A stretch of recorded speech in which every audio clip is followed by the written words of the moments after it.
Hello friends, नमस्कार। मैं प्रियंका स्वागत करती हूँ आप सभी का आपके अपने चैनल टारगेट टीचर जॉब में। तो फ्रेंड्स, इस वीडियो में हम बात करेंगे डीएलएड फर्स्ट सेमेस्टर के सामाजिक अध्ययन विषय की। और दोस्तों, यहाँ पे राजन सीरीज का बहुविकल्पीय प्रश्न हम देखेंगे और टोटल 30 प्रश्न देखेंगे। तो ये है आपका लेक्चर नंबर 1। तो चलिए शुरू करते हैं हम लोग। पहला क्वेश्चन, निम्नलिखित विद्वानों में से हड़प्पा सभ्यता का सर्वप्रथम खोजकर्ता कौन था? फ्रेंड्स, यहाँ पे देखिए ऑप्शन है Sir John Marshall, RD.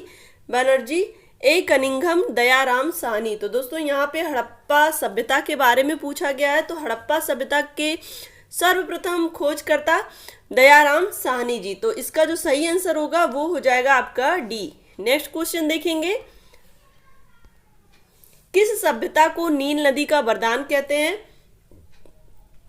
Assyria की सभ्यता, मेसोपोटामिया की सभ्यता, बेबीलोनिया की सभ्यता और मिस्र की सभ्यता। तो दोस्तों, मिस्र, जिसको इंग्लिश में हम कहते हैं इजिप्ट, तो मिस्र की सभ्यता को नील नदी का वरदान कहते हैं। तो यहाँ पे भी आपका आंसर हो जाएगा द। क्वेश्चन नंबर 3 है, सूर्य के ग्रहों की संख्या है 5, 7, 6, 8। दोस्तों, यहाँ पे सही आंसर क्या होगा? 8। नेक्स्ट क्वेश्चन हम देखेंगे, क्वेश्चन नंबर 4। वे रेखाएं जो भूमध्य रेखा के समानांतर उत्तरी तथा दक्षिणी ध्रुव के भागों में पूर्व से पश्चिम की ओर खींची मानी जाती हैं, कहलाती हैं अक्षांश रेखाएं, देशांतर रेखाएं, कर्क रेखा और मकर रेखा।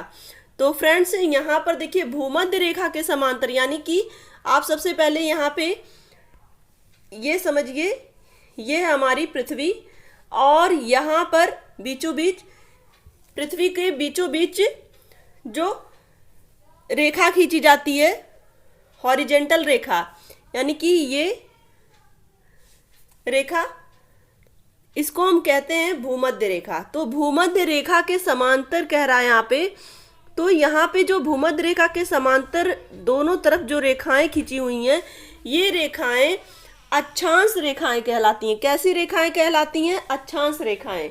और यहीं पर अब हम देख लेंगे भूमध्य रेखा, यहाँ पे पृथ्वी पे इस तरह से वर्टिकल जो रेखाएं खींची जाती हैं, इस तरह से ये रेखाएं कौन सी रेखाएं होती हैं? ये देशांतर रेखाएं होती हैं। सिंपल सी भाषा में आप समझिए कि जो खड़ी लाइन होती है वो देशांतर रेखा होती है, और जो इस तरह से हाफ डिवाइड करती हुई रेखाएं जो दिखती हैं हमें, ये कैसी रेखाएं होती हैं? ये अक्षांश रेखाएं होती हैं। क्लियर? अब आपको नहीं भूलना चाहिए कि देशांतर रेखा क्या, अक्षांश रेखा क्या है।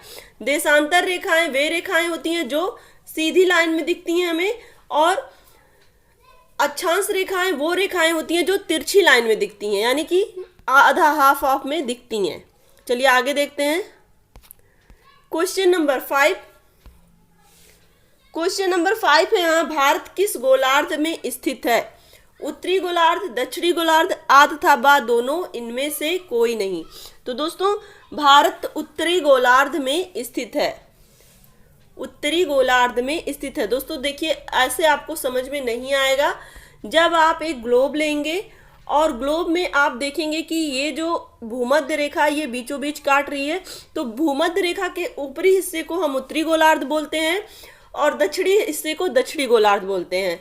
तो ये हमारा जो भारत स्थित है वो यहाँ स्थित है। तो हमें ये पता चलता है यहाँ पे कि हमारा जो भारत है वो उत्तरी गोलार्ध में है। क्लियर? चलिए आगे देखते हैं। क्वेश्चन नंबर 6, देशांतर रेखा का दूसरा नाम है? मैकमोहन रेखा, मध्याह्न रेखा, मकर रेखा, इनमें से कोई नहीं। तो दोस्तों, यहाँ पे जो सही आंसर होगा वो हो जाएगा मध्याह्न रेखा। यहाँ पे देखिए क्वेश्चन नंबर 7 है, हमारे सौर मंडल में ग्रहों की कुल संख्या है 9, 8, 7, 6। तो दोस्तों, यहाँ पे आपका जो सही आंसर हो जाएगा वो हो जाएगा 8। इसके पहले 9 ग्रह थे, लेकिन अब कितने हैं? अब हैं 8। क्वेश्चन नंबर 8, पुच्छल तारे बने होते हैं चट्टानों के आकाशीय पिंड से, बर्फ के आकाशीय पिंड से, धूल के आकाशीय पिंड से, चट्टानों, बर्फ, धूल और गैस के आकाशीय पिंड से। तो दोस्तों यहाँ पे सही आंसर क्या होगा? चट्टानों, बर्फ, धूल और गैस के आकाशीय पिंड से पुच्छल तारे बने होते हैं। क्वेश्चन नंबर 9 है, एक पूर्णिमा से दूसरी पूर्णिमा तक अपनी कलाओं को पूरा करने में चंद्रमा का लगने वाला समय है। यहाँ पे एक पूर्णिमा से दूसरी पूर्णिमा तक जो भी उनका अपना घूर्णन होता है, उनकी उसमें जो समय लगता है वो कितना लगता है? 31 दिन, 30 दिन, 29 दिन, 8 घंटे, 28 दिन, 23 घंटे। दोस्तों जो सही आंसर होगा वो हो जाएगा 31 दिन। एक पूर्णिमा से दूसरी पूर्णिमा तक अपनी कलाओं को पूरा करने में जो चंद्रमा का समय लगता है वो 31 दिन लगता है। चलिए नेक्स्ट क्वेश्चन हम देखेंगे। क्वेश्चन नंबर 10 है, गांव में सार्वजनिक सुविधाओं का प्रबंध करने की व्यवस्था होती है। किसकी होती है? स्वशासन द्वारा, जिला शासन द्वारा, विकास खंड शासन द्वारा और तहसील शासन द्वारा। तो दोस्तों यहाँ पर जो सही आंसर होगा वो हो जाएगा विकास खंड शासन द्वारा। नेक्स्ट क्वेश्चन हम देखेंगे। क्वेश्चन नंबर 11, भारत में किस प्रकार की दलीय व्यवस्था है? एकात्मक, दो दलीय, बहुदलीय, इनमें से कोई नहीं। दोस्तों भारत में किस प्रकार की दलीय व्यवस्था है? वो है बहुदलीय व्यवस्था। तो हमारे भारत देश में बहुत प्रकार के दल हैं, बहुत तरह के पार्टियां हैं। यहाँ पे दल का मतलब क्या? पार्टी से है। चलिए आगे देखते हैं। क्वेश्चन नंबर 12, पृथ्वी का उपग्रह है चंद्रमा, बुध, शनि, वरुण। तो दोस्तों चंद्रमा। नेक्स्ट क्वेश्चन हम देखेंगे। क्वेश्चन नंबर 13, सबसे बड़ा ग्रह कौन है? बृहस्पति, शुक्र, मंगल और शनि। तो दोस्तों सबसे बड़ा ग्रह है बृहस्पति। क्वेश्चन नंबर 14, हड़प्पा सभ्यता के रहने वाले थे। हड़प्पा सभ्यता के रहने वाले ग्रामीण थे कि शहरी थे? यायावर या जिसे हम खाना बदोश भी कहते हैं, जनजातीय। तो दोस्तों हड़प्पा सभ्यता के जो लोग थे वो शहरी लोग थे, यानी कि यहाँ पे जो आपका ऑप्शन सही हो जाएगा वो बा सही हो जाएगा। क्वेश्चन नंबर 15 है, सिंधु सभ्यता के घर किससे बनाए जाते थे? ईंट से, बांस से, पत्थर से, लकड़ी से। दोस्तों यहाँ पर देखिए सिंधु सभ्यता के जो घर थे वो ईंट से बने होते। क्वेश्चन नंबर 16, मोहनजोदड़ो की सबसे बड़ी इमारत है? पुरोहितवास, स्नानागार, अन्नागार, विद्यालय भवन। मोहनजोदड़ो की सबसे बड़ी इमारत कौन सी है? तो यहाँ पे जो सबसे बड़ी इमारत मिली है वो स्नानागार मिला है। क्वेश्चन नंबर 17, चंद्र ग्रहण की घटना होती है पूर्णिमा को, अमावस्या को, आ तथा बा दोनों को, इनमें से कोई नहीं। दोस्तों चंद्र ग्रहण की घटना कब होती है? वो होती है पूर्णिमा को। क्वेश्चन नंबर 18, सूर्य ग्रहण की घटना होती है अमावस्या को, पूर्णिमा को, आ तथा बा दोनों, इनमें से कोई नहीं। दोस्तों यहाँ पे देखिए सूर्य ग्रहण की घटना होती है वो होती है अमावस्या को। तो यहाँ पे आपको क्या ध्यान रखना है? चंद्र ग्रहण होता है पूर्णिमा को और सूर्य ग्रहण होता है अमावस्या को। चलिए नेक्स्ट क्वेश्चन हम देखेंगे। यहाँ पे क्वेश्चन नंबर 19, पृथ्वी के सबसे दूर ग्रह है शनि, अरुण, वरुण, बुध। पृथ्वी के सबसे दूर ग्रह हैं, इनमें से कौन सा है? वरुण। पृथ्वी के सबसे दूर का ग्रह कौन सा? वरुण है। क्वेश्चन नंबर 20, पृथ्वी के सबसे निकट का ग्रह? तो यहाँ पे ऑप्शन दिया गया शुक्र, वरुण, शनि, मंगल। तो दोस्तों यहाँ पे जो सही आंसर हो जाएगा वो हो जाएगा शुक्र।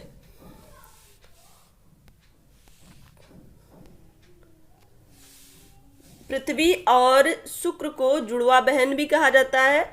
क्वेश्चन नंबर 21, हड़प्पा नामक स्थल किस प्रांत से संबंधित है? बिहार से, उत्तर प्रदेश से, पंजाब से, हरियाणा से। दोस्तों हड़प्पा नामक स्थल जो है ये संबंधित है पंजाब से। चलिए आगे देखते हैं। क्वेश्चन नंबर 22, मोहनजोदड़ो से प्राप्त नर्तकी की मूर्ति किस धातु की बनी थी? तो दोस्तों मोहनजोदड़ो की जो मूर्ति प्राप्त हुई है, नर्तकी यानी कि जो डांस करती हैं, तो वो मूर्ति किस धातु की बनी हुई है? कांसे की, तांबे की, लोहे की कि सोने की? तो दोस्तों यहाँ पे जो सही आंसर होगा वो सही है कांसे की। अब हम देखेंगे क्वेश्चन नंबर 23, मेसोपोटामिया किस देश से संबंधित है? Iran, Iraq, Tehran, Pakistan. तो दोस्तों मेसोपोटामिया ईरान देश से संबंधित है। यहाँ पे सही आंसर क्या हो जाएगा, ईरान। मेसोपोटामिया की सभ्यता कहाँ से संबंधित है, ईरान से संबंधित है। क्वेश्चन नंबर 25, पिता शब्द हिंदी है, इसका फारसी शब्द है पाटर, फादर, पिदर, पित्र। तो दोस्तों यहाँ पे 24 का क्या आंसर हो जाएगा, वो हो जाएगा पाटर। पिता शब्द हिंदी है, किसका, इसका फारसी शब्द क्या होगा, पाटर। चलिए नेक्स्ट क्वेश्चन देखते हैं।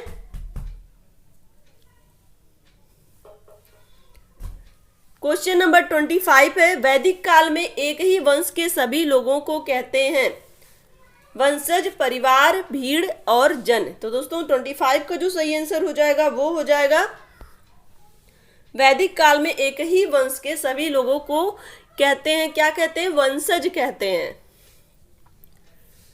एक ही वंश के सभी लोगों को क्या कहते हैं, वंशज कहते हैं।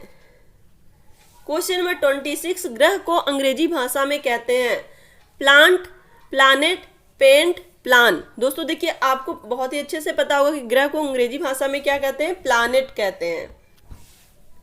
जैसे कि हमारी पृथ्वी भी एक ग्रह है। चलिए आगे देखते हैं क्वेश्चन नंबर 27, महात्मा बुद्ध के गृह त्याग को बौद्ध ग्रंथों में क्या कहा जाता है, महाभिनिष्क्रमण, महापरिनिर्वाण, धर्म चक्र परिवर्तन, अपरिग्रह। तो दोस्तों महात्मा बुद्ध के गृह त्याग को बौद्ध ग्रंथों में महाभिनिष्क्रमण कहा जाता है, महाभिनिष्क्रमण। क्वेश्चन नंबर 28, स्यादवाद किस धर्म के दर्शन का मूल आधार है, शैव धर्म, बौद्ध धर्म, भागवत धर्म, जैन धर्म। स्यादवाद किस धर्म के दर्शन का मूल आधार है। तो दोस्तों यहाँ पे आपका ऑप्शन सही हो जाएगा, स्यादवाद किससे संबंधित है, जैन धर्म से संबंधित है। क्वेश्चन नंबर 29, श्वेतांबर और दिगंबर नामक संप्रदाय किस धर्म से संबंधित हैं, जैन धर्म, बौद्ध धर्म, ईसाई धर्म, वैष्णव धर्म। दोस्तों श्वेतांबर और दिगंबर ये जैन धर्म से संबंधित है। जो जैन धर्म है ये आगे चल के दो संप्रदायों में विभक्त होता है, जिसको एक संप्रदाय को हम कहते हैं श्वेतांबर और दूसरे को दिगंबर। क्वेश्चन नंबर 30 और ये इस वीडियो का लास्ट प्रश्न है, कौन सा साहित्य धर्मेतर साहित्य है, राजतरंगिणी, जातक कथा, महाभारत, रामायण।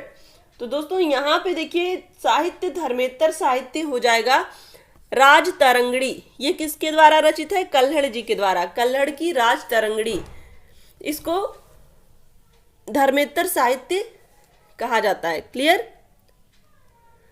चलिए दोस्तों आज के लिए बस इतना ही है। वीडियो को लाइक करिएगा, अपने दोस्तों के साथ शेयर करिएगा, और अगर आप चैनल पे नए हैं तो प्लीज चैनल को सब्सक्राइब तो जरूर कर लीजिएगा। मिलते हैं नेक्स्ट वीडियो में। Take care, bye bye, love you all, जय हिंद।